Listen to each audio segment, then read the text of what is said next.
Ses vêtements étaient trempés, ses bras tremblaient encore, mais son cœur battait avec fierté. Il leva sa lance vers le ciel et cria.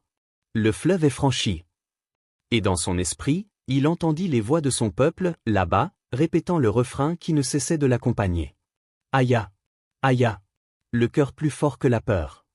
La rive du fleuve derrière lui, Sogo s'engagea dans un sentier étroit qui disparaissait sous l'ombre des arbres. Très vite, le soleil disparut, caché par des feuillages immenses.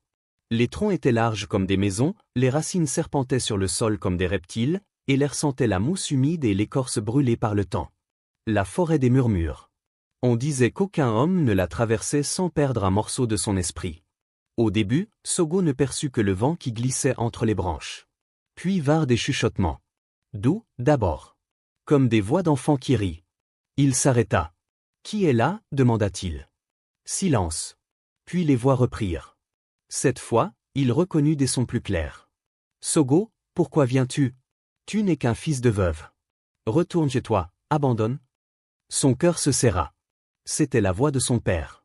Un père qu'il n'avait jamais connu, mort avant sa naissance. Était-ce réel ? Impossible. Les ancêtres testaient son esprit. Il avança, sans répondre. Mais plus il marchait, plus les murmures devenaient nombreux. Des voix d'amis disparus. Des rires moqueurs d'anciens camarades. Des pleurs d'enfants qu'il n'avait jamais vus. Chaque pas était plus lourd que le précédent. Soudain, il tomba devant un arbre énorme, dont l'écorce était couverte de centaines de visages. Certains pleuraient, d'autres riaient, d'autres encore semblaient hurler sans fin.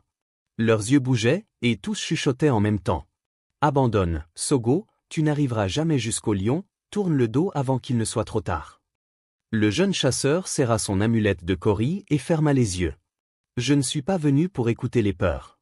Je suis venu pour marcher. » Il posa une main sur l'arbre, au lieu de reculer, il traversa le silence de son propre cœur.